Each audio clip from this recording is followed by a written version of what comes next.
Hey guys, I want to talk about truths every single must know. Last time I know before, so that you don't rush into the crush that will crush your heart. Gang, gang, gang, gang. Anyways, my name is Ojeikere. Just in case you're watching this video and you don't know my name, but that's bad. That means you're a new follower. My name is Ojeikere, popularly known as the Winlos, and I am here to inspire you, educate you, and of course, make you grow spiritually. Just in case you're watching and you're not subscribed to my channel, you are wrong. So subscribe very quickly to my channel and click on notification bell so you can get notified when I post content like this and many more. All right, so truth every single guy or lady must know.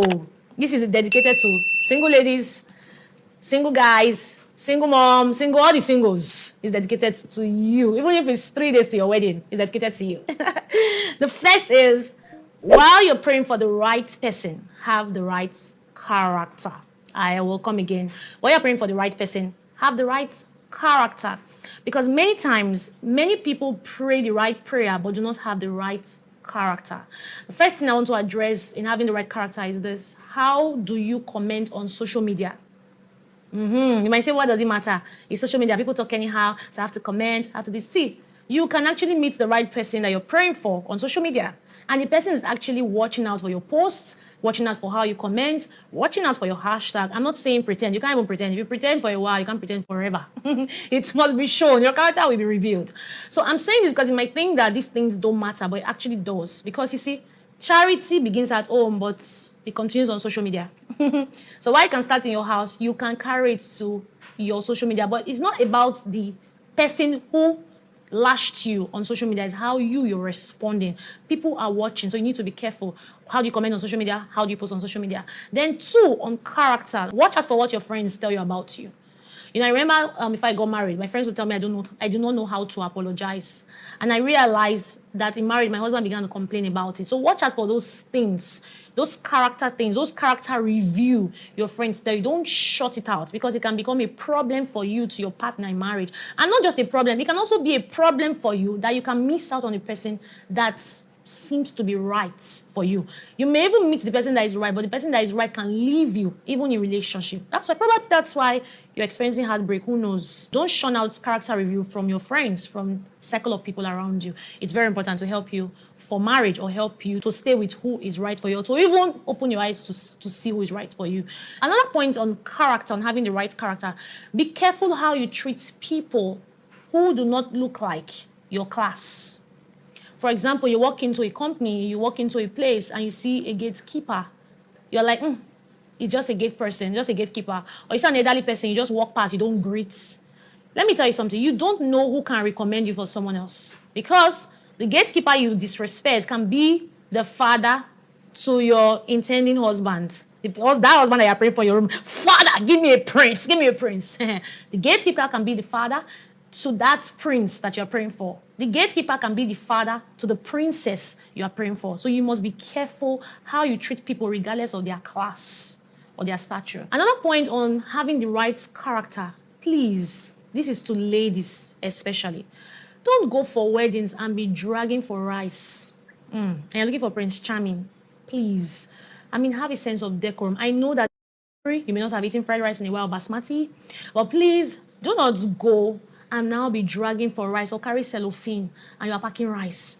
Or you now go to where they are having the servers. You're like, give me this, and you're dragging for those trays. Hey, God, don't embarrass your partner that may be looking at you. Please.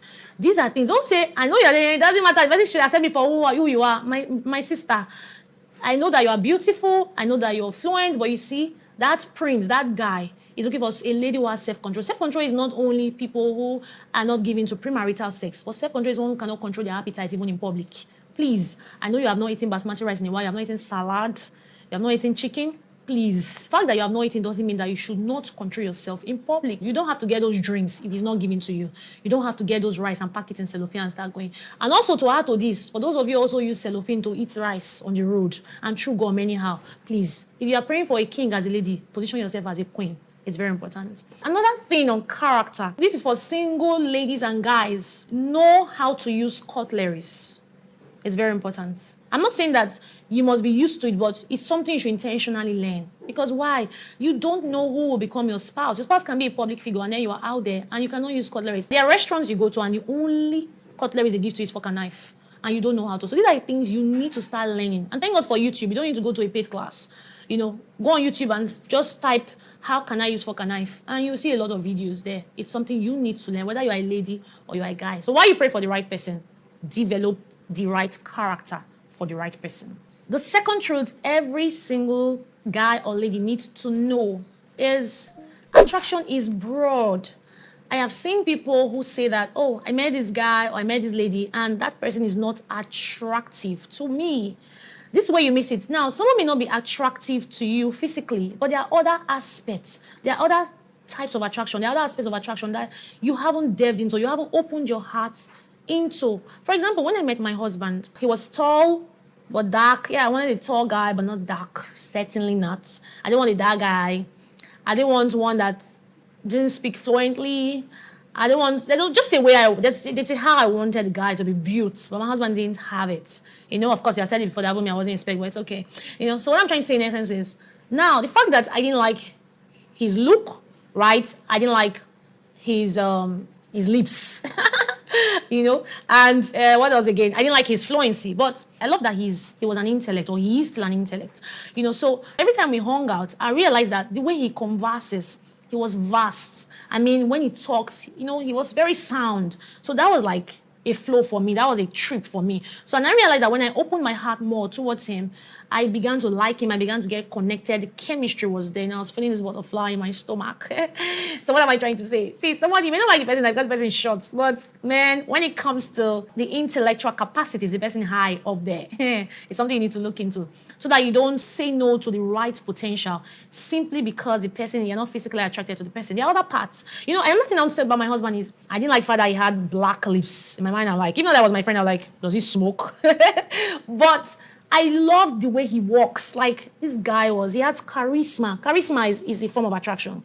I love that when he walks, there's the way he bounces, the guy, he has swag. There's the way he bounces, and then I love his courage when he holds the mic, when he talks. He has this confidence. You realize that confidence is attractive. Confidence is attractive. Have you ever met some persons, they'll tell you, this person is not fine, but man, this girl is confident. Some guys root out for this kind of girls. This girl is socially smart. Gosh, she can just get into anybody and she can have conversations. So these are things you shouldn't shut your mind off. So the person may not have that kind of appearance that looks, appealing to you, but there are other parts of these persons, that can actually be appealing if you open your heart to it. So all I'm just trying to say is that attraction is broad. So open your heart to other aspects that are attractive from this person. Number 3 truth that every single person needs to know is study yourself so you can know your boundaries. I will repeat. I have to repeat this one. It's very sensitive. Study yourself so you can know your boundaries. What do I mean? Listen, don't be so quick to define boundaries when you don't know what you should keep out of bounds. Hey, it's very important. Now, you need to study you. What are those things that turn you on as a person? When you understand it, you are able to know what you should fence. Because you can have values, but values that are not protected can make you also fall out of values. It can be devalued. When you have values and you don't have boundaries, you are going to feel unprotected and you're going to be misguided. So it's very important that you study you before you rush to create boundaries. What are those things that turn you on? What are those things you really love? For example, are you a gift kind of person? You love gifts. I'm a gift person. So when you consistently accept gifts from the opposite sex, especially when you don't want to have something to do with the person, or when you are not yet sure of your response. Consistency is the word. I'm not saying don't accept gifts at all. But when it's now every time the person has to give you gifts, or too often, too regular, and you have to accept it, that way you may not know when you may fall, or maybe you compromise as against the very things that you do not like as a person. Very important. Are you also the words of affirmation kind of person? So every time that guy sends you a chat, I'm like, oh, you're so beautiful. I love the way you walk. And it comes regularly and you don't like it. You need to put boundaries so that the words don't make you fall out into a wrong word. Gang. See me giving rhymes now. Are you the physical touch kind of person? I need to say this because there are people that when you just shake their hand, they're like, oh. There's this current that they can't understand. And finally, you find yourself in the person's bed. Hello. So if you're the physical touch kind of person, I say this every time. See, what is one's boundary may not be your boundary. There are people that are very strict when they are in a relationship. And you know why? Because they know themselves. And it doesn't mean that they are rigid. You need to know you so that you can know what you should keep out of you.